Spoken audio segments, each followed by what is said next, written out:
Welcome. Thanks for stopping in. We're glad you came. Please come in and find a seat. We are Forefront. We are a vehicle for God's love. Our movement is not limited by geographic boundaries. Our scope is worldwide. We aim to show people firsthand what God's love and grace feel like. We want people to see that there is a God who loves them more than they can ever know. Our methods are simple. We meet people where they are, and we show them love. We do not require bullhorns or podiums or grandstands. When we see a need, we go to work. Living rooms, backyards, alleys, restaurants, offices. Wherever people are hurting, we lend a helping hand, and we listen. We believe in solid foundations that families can look to for inspiration and direction. We do not play favorites or take sides. We play for the human team. We are committed to seeing lives and communities change all around the world. We are dedicated to this to the end. We will not cut and run, no matter the circumstance. When tough times arise, we hold our heads high, and we fall back on love. Again, thanks for stopping in. If there's anything we can do to help you out, please let us know before you leave. For now, enjoy the service.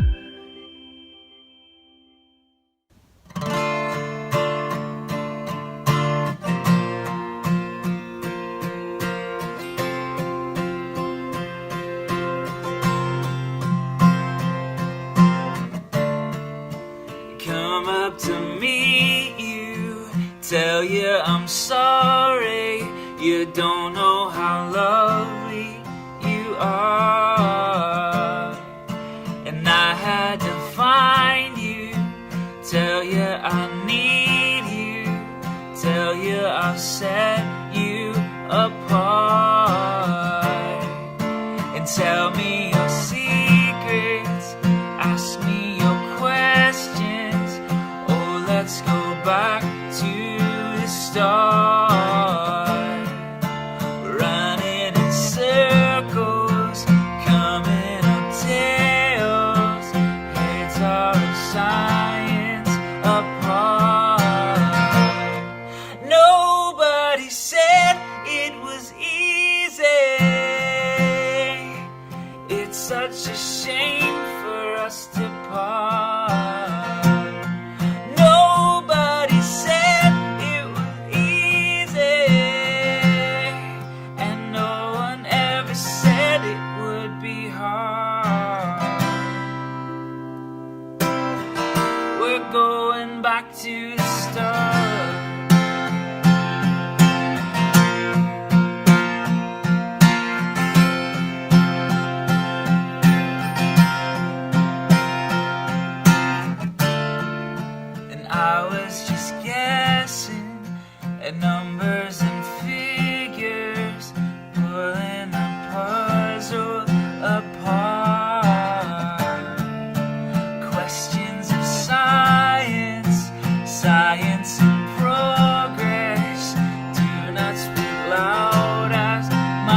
shame for us to part.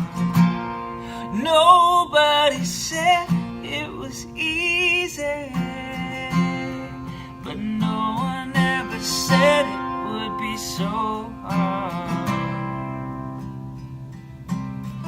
I'm going back to the start.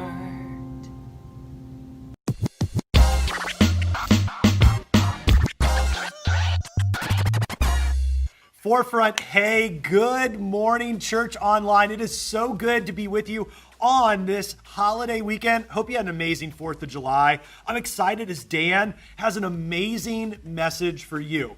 But we want you to know we are glad you're here. Let's connect in, comment all service long, connect with other people, send us a DM, or you can always text us. Go over to our .info page, click the Connect tab. We want to be able to help you in your journey with God. And as always, we say this every week, and it is true. You're loved here. You're loved by God. You're loved by this church. We are so thankful of all the places you could have been tuning in or hanging out with. You're hanging out with us together, and that's a huge deal. And by the way, before we jump into service, we want to remind you that next Sunday, we're not only continuing our online campus, but we're going to be together in person. And you're going to be getting some details across email and social media tomorrow. And so stay tuned to those channels about how we're coming back to be able to serve you and honor our community and help people to find and follow Jesus, no matter what we have to do to be able to care for them and for others. And so today's exciting. Like I said, Dan's going to be preaching, and we're starting a new series that's all about integrity. And we're looking at the foundations of where your life is and where my life is. And well, we know that when it comes to a house or even in our construction out here at a building. But what about your life? What foundation are you really building your life on?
Hey Forefront, we are excited that you are here with us today. We're going to sing a couple songs to and about God, and I would love to invite you to sing along with us, to engage with us by maybe standing in your living room or at work, wherever you are, maybe lifting your hands, however you feel comfortable. I would invite you to engage with us because we know that this online experience, this worship experience is better when you engage with us. So I'd like to invite you to sing along with us.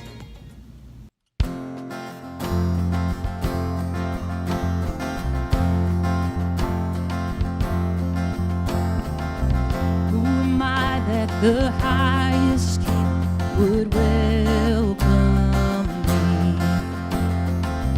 I was lost, but he brought me in for his love for me.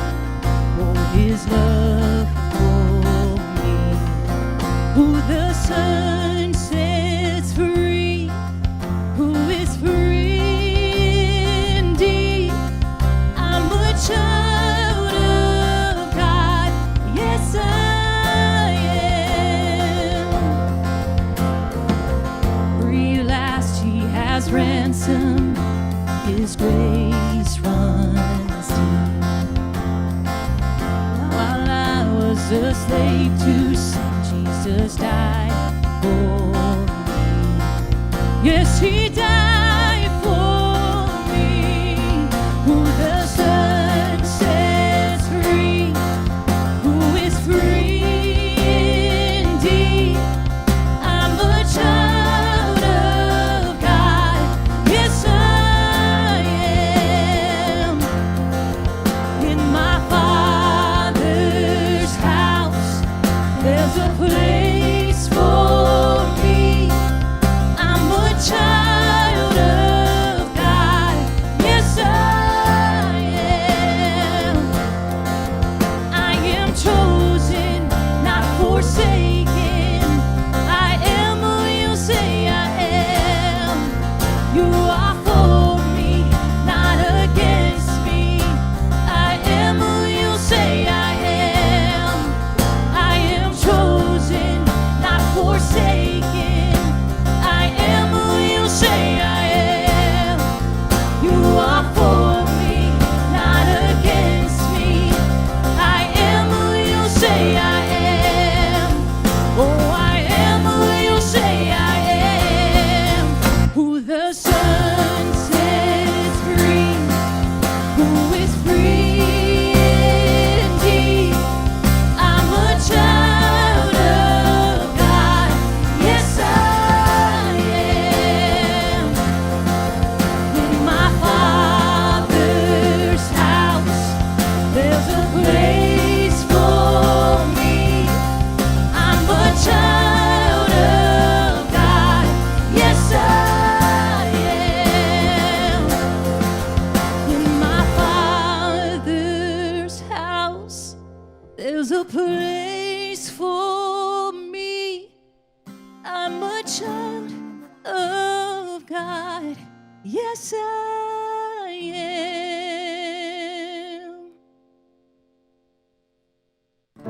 You were the Word at the beginning, one with God the Lord Most High. Your hidden glory in creation, now revealed in you are Christ. What a beautiful name it is. What a beautiful name it is. The name of Jesus Christ, my King. What a beautiful name it is. Nothing compares to this. What a beautiful name it is. The name of Jesus.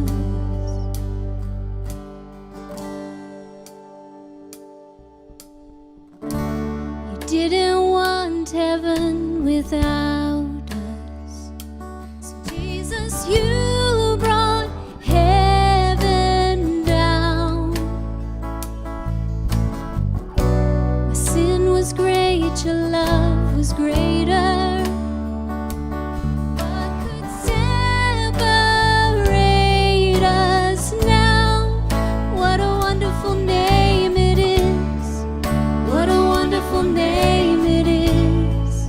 The name of Jesus Christ, my King. What a wonderful name it is. Nothing compares to this. What a wonderful name.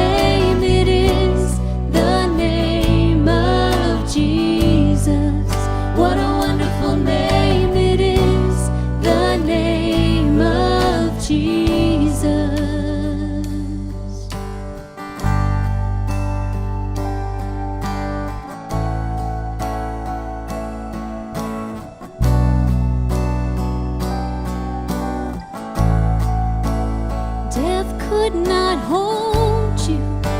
The veil tore before you. You silenced the boast of sin and grave. The heavens are roaring the praise of your glory. For you are raised to life again.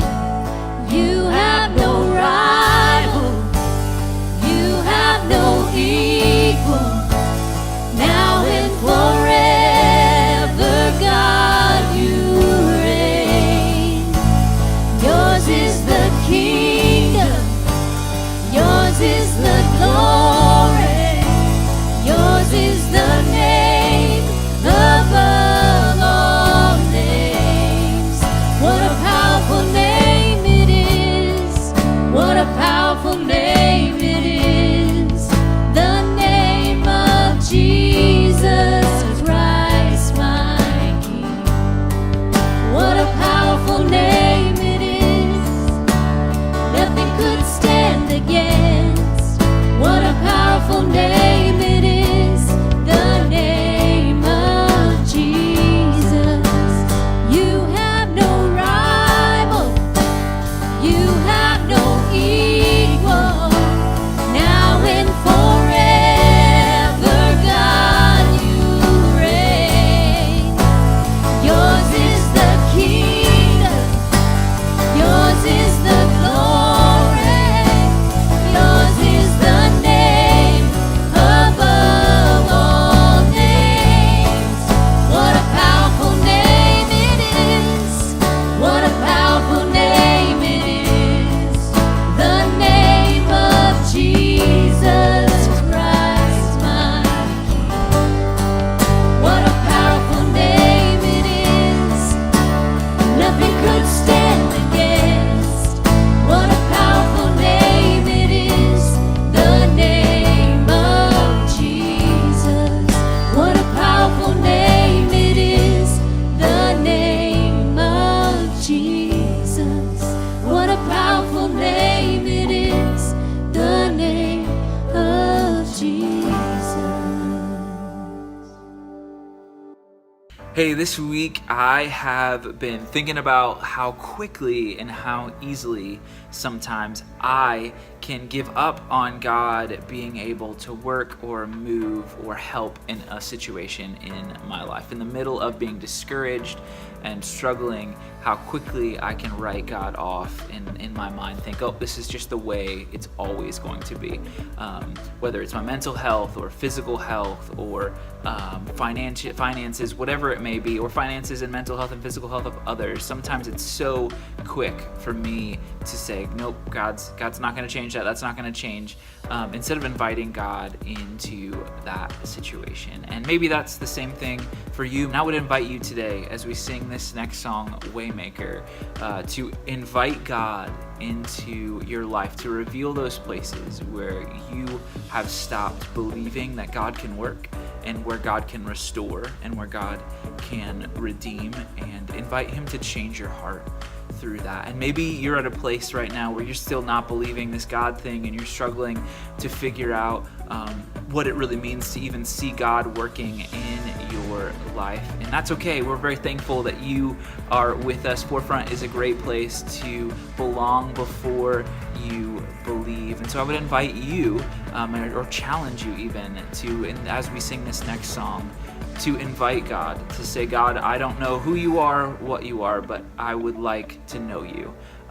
And I would invite you to pray that, or to think through that as we sing this next song.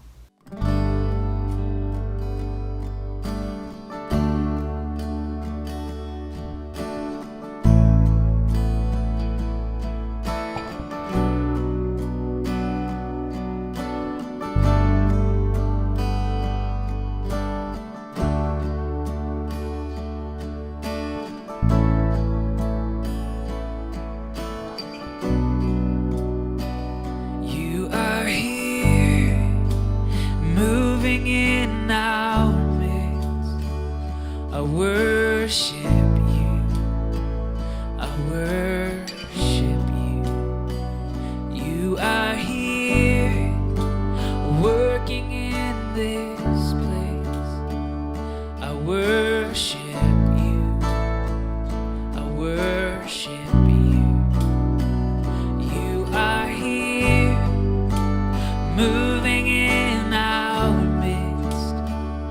I worship you. I worship you. You are here, working in this place. I worship you. I worship you. And you are waymaker, miracle worker, promise keeper, light in the darkness. My God, that is who you are. You are waymaker, miracle worker, promise keeper, light in the darkness. My God, that is who you are. You are here, touching every heart. I worship you. I worship you. You are here, healing every heart. I worship you. I worship you. You are here, turning lives around. I worship you. I worship you. You are here, mending every heart. I worship you. I worship you. 'Cause you are waymaker, miracle worker, promise keeper, light in the darkness. My God, that is who you are. You are waymaker, miracle worker, promise keeper, light in the darkness. My God, that is who you are. You are waymaker, miracle worker, promise keeper, light in the darkness. My God, that is who you are. You are waymaker, miracle worker, promise keeper, light in the darkness. My God, that is who you are. That is who you are. That is who you are. That is who you are. That is who you are. That is who you are. That is who you are. That is who you are. That is who you are. You are waymaker, miracle worker, promise keeper, light in the darkness. My God, that is who you are. You are waymaker, miracle worker, promise keeper, light in the darkness. My God, that is who you are. Even when I don't see it, you're working. Even when I don't feel it, you're working. You never stop, you never stop working. You never stop, you never stop working. Even when I don't see it, you're working. Even when I don't feel it, you're working. You never stop, you never stop working. You never stop, you never stop working. Even when I don't see it, you're working. Even when I don't feel it, you're working. You never stop, you never stop working. You never stop, you never stop working. Even when I don't see it, you're working. Even when I don't feel it, you're working. You never stop, you never stop working. You never stop, you never stop working. Waymaker, miracle worker, promise keeper, light in the darkness. My God, that is who you are. You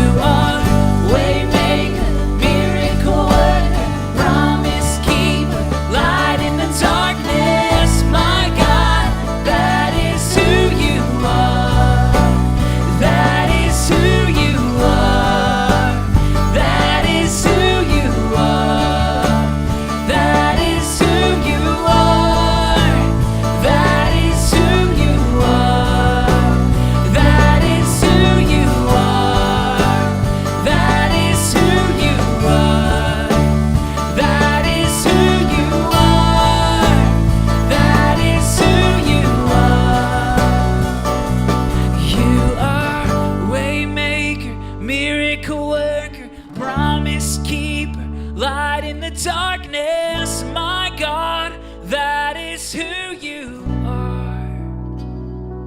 You are waymaker, miracle worker, promise keeper, light in the darkness. My God, that is who you are. You are waymaker, miracle worker, promise keeper, light in the darkness. My God, that is who you are.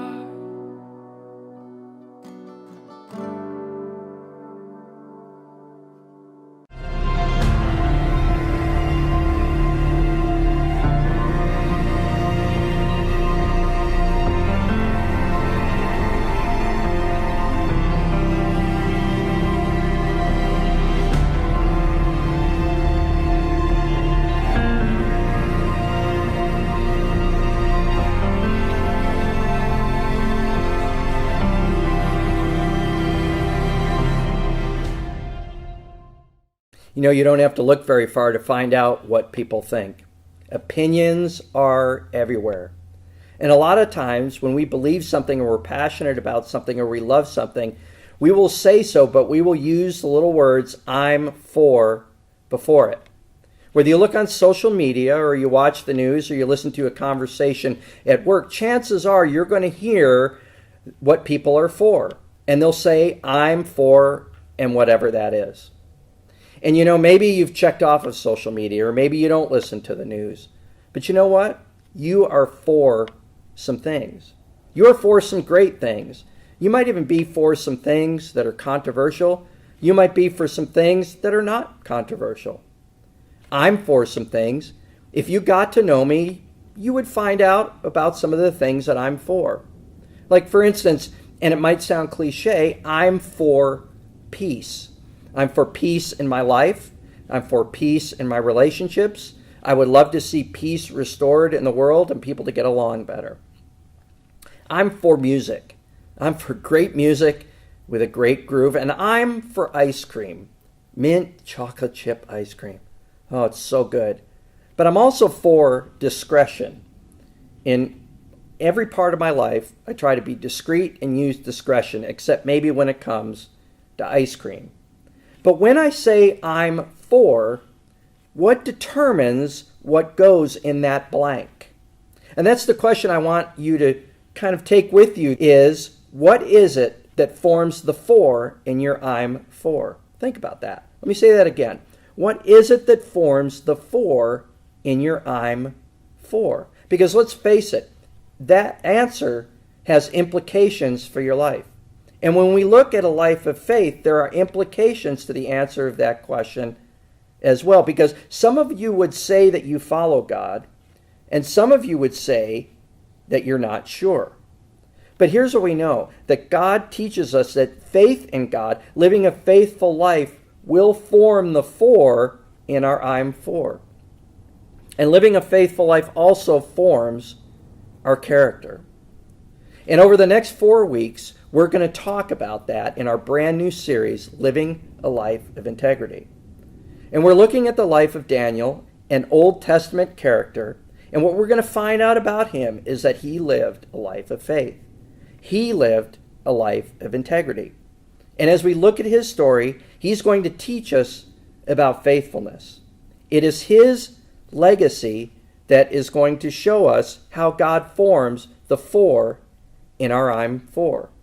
We're going to touch on things like the sovereignty of God, which simply means that God is in control. We're going to talk about faithfulness in a hostile and chaotic world, which is exactly kind of what we're going through right now. And we'll talk about God's redemptive plan for his people, which simply means that God saved you and saved me because he loves us so much. Daniel's story is helpful with all of that. And Daniel was around and lived during a time of a hostile culture, and that's going to help us to understand what we're going through right now. Now, we go to the Bible every single week, and we have a great digital version of the Bible. All you have to do is go to forefrontchurch.info/Bible. Bible tools, and there's a lot of good information in there to help you if you learn how to engage the Bible. And you can also get notes on today's message or things that I've put in there to help support what we're talking about at forefrontchurch.info/notes. So as we encounter Daniel, this person of integrity, this man who lived by faith, we find him in chapter 1 living under a king. And everything was fine, but then the king kind of loses control of his kingdom, and it sort of degrades into chaos, and it kind of set himself up to be taken over by another king, and that is exactly what happened. This other king took over, and he takes captives. He deports a large part of the population out of the area, and Daniel is one of those that is taken captive in all of this. And we're going to start in Daniel chapter 1, verse 1. It'll be up here on the screen, and you can follow along with me, beginning in verse 1. In the 3rd year of the reign of Jehoiakim, king of Judah, Nebuchadnezzar, king of Babylon, came to Jerusalem and besieged it. And the Lord delivered Jehoiakim, king of Judah, into his hand, along with some of the articles from the temple of God. These he carried off to the temple of his God in Babylonia and put in the treasure house of his God. Then the king ordered Ashpenaz, chief of his court officials, to bring into the king's service some of the Israelites from the royal family and the nobility. Young men without any physical defect, handsome, showing aptitude for every kind of learning, well-informed, quick to understand, and qualified to serve in the king's palace. He was to teach them the language and literature of the Babylonians. The king assigned them a daily amount of food and wine from the king's table. They were to be trained for 3 years, and after that they were to enter the king's service. Among those who were chosen were some from Judah: Daniel, Hananiah, Mishael, and Azariah. The chief official gave them new names. To Daniel, the name Belteshazzar; to Hananiah, Shadrach; to Mishael, Meshach; and to Azariah, Abednego. So we've got some background now. We see that they are in a new area. They're actually in exile. They're actually in captivity. But these 4 have been pulled out. They have been chosen, and they're going to be pressed into service for the king. So maybe there's a chance for them. Regardless of whether they have a chance or not, the situation is probably scary and is probably very, very challenging. Let's see what happens as we continue in verse 8. But Daniel resolved not to defile himself with the royal food and wine, but he asked the chief official for permission not to defile himself in this way. This verse, verse 8, if you had a paper Bible in front of you, I would tell you to circle it and highlight it, put a tabby so you can go back to it. This is a key verse in this chapter, and it might even be the key verse for the entire writing of Daniel, because what we see in this verse is that God is what formed the 4 in Daniel's I'm for. We see that in that Daniel resolved not to defile himself. He resolves to obey God no matter what. Like you and like me, he has a 4 in his I'm for, but in this case, he has chosen God. This verse is so important that I believe it's very critical that we look at a couple of different terms in this verse. If we look at the word defile, it's kind of one of those words I have on a list that I think about. This kind of a hard word. It's a harsh word, but let's look at what it means. To defile means to sully, mar, or spoil.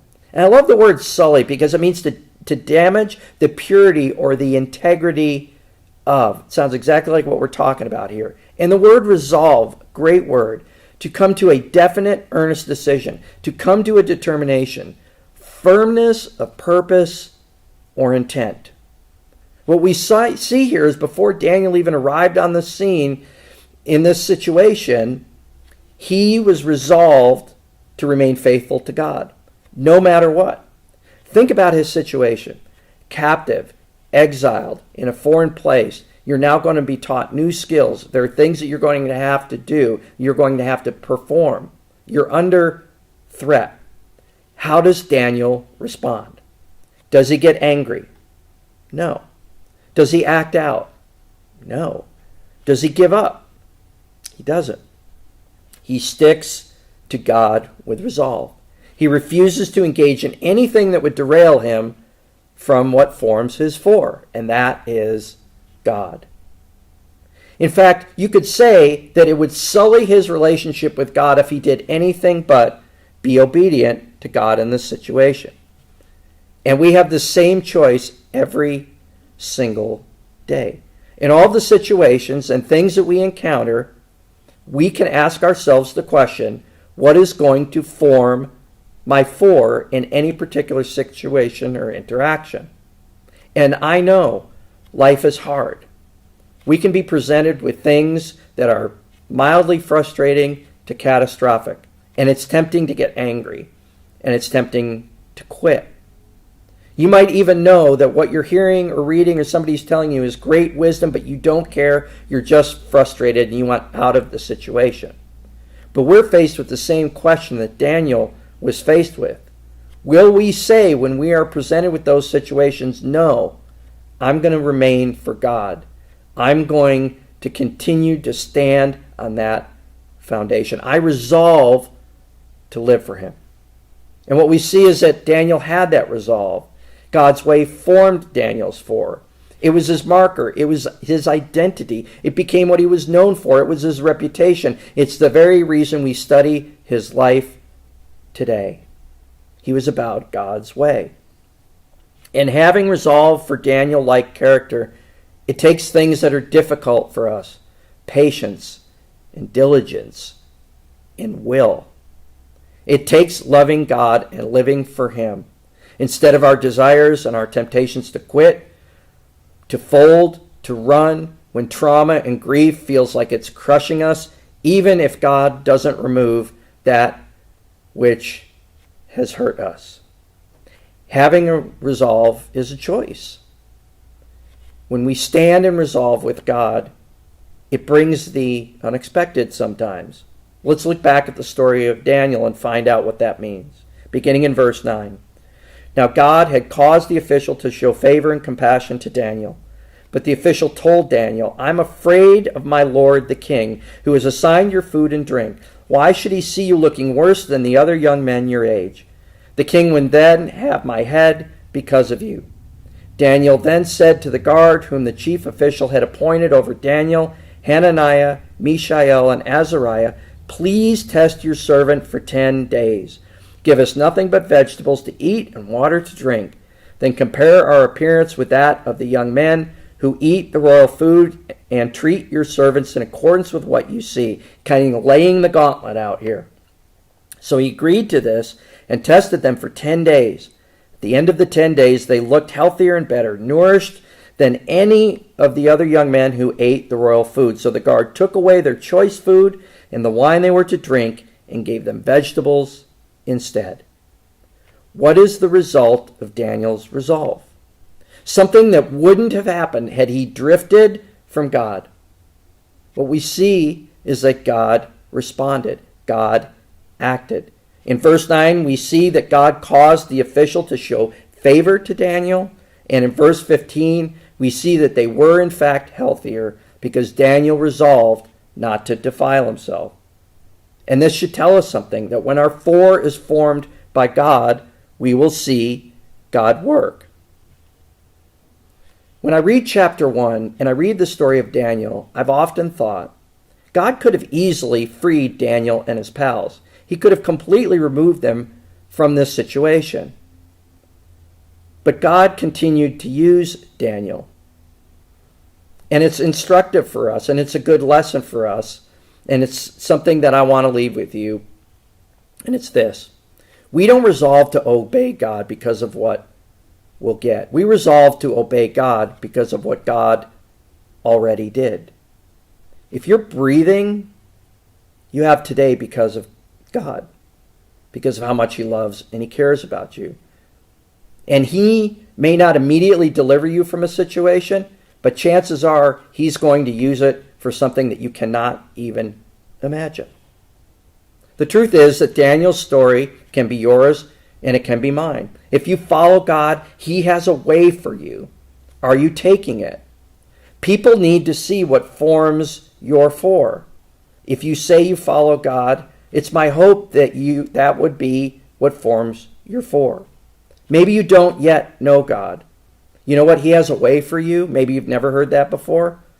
Are you interested? I just say that because he loves you and he wants so much for you.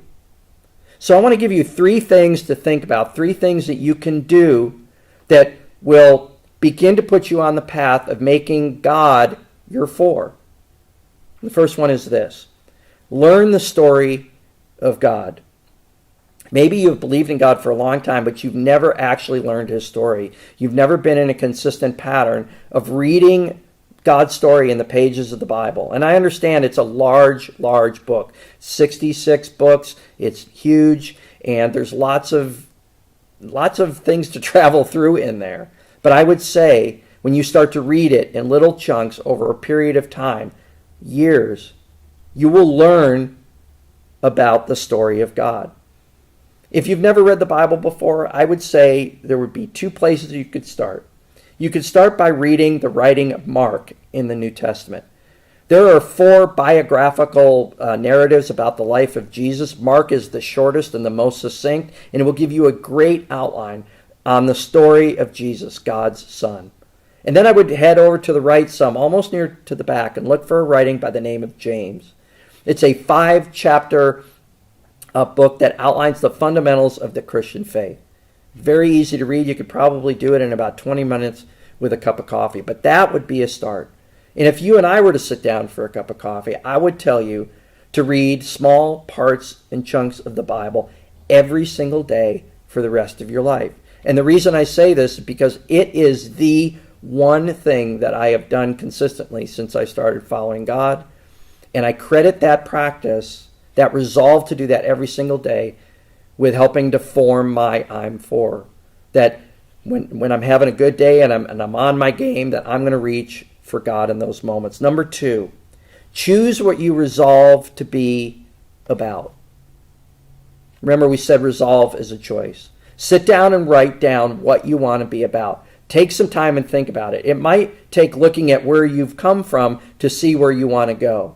Resolve to be what you need to be about.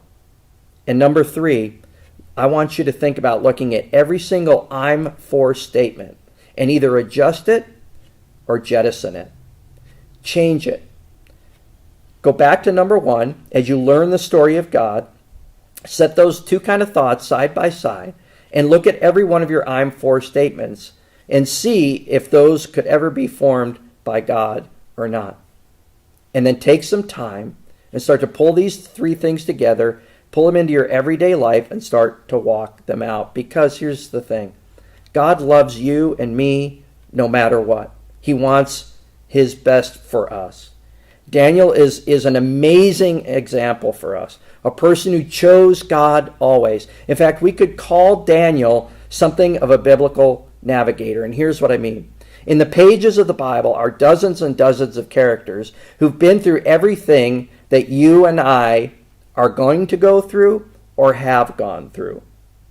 And here's what's great about characters like Daniel. They have gone where we haven't been yet. So it really speaks to the importance of understanding that there are characters there that we can pattern our lives after and look to and see what they did as we enter uncharted territory in our own lives. And what we will find, by and large, in those characters in the Bible is that God was there for them. God was there for Daniel, and he's there for us. I read recently that faith is living in advance what we will only understand in reverse. And that is so true. But we can get a glimpse to that when we go back to those biblical navigators like Daniel and see how they lived those things out. But it starts with a decision to resolve that God is going to form our for, to believe that he loves us, to believe that he cares for us, that he will always be there for us. But it is our choice whether we will allow him to form that in us. But when we do, that's what a life of faith looks like. Will you say yes to God? Will he form your for? If you're new here, or you're unsure, or you're uncertain, you're in a good place. You're in a great place to learn and to grow, to resolve and to follow, and we're going to be with you every step of the way. And so will God. It's that important. With all that you've heard today, what is one thing that you will do? Think about that. And take a few minutes with us to pray and reflect.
Hey guys, we've had the message, we've had some awesome worship together, but now it's kind of wondering, what do we do next?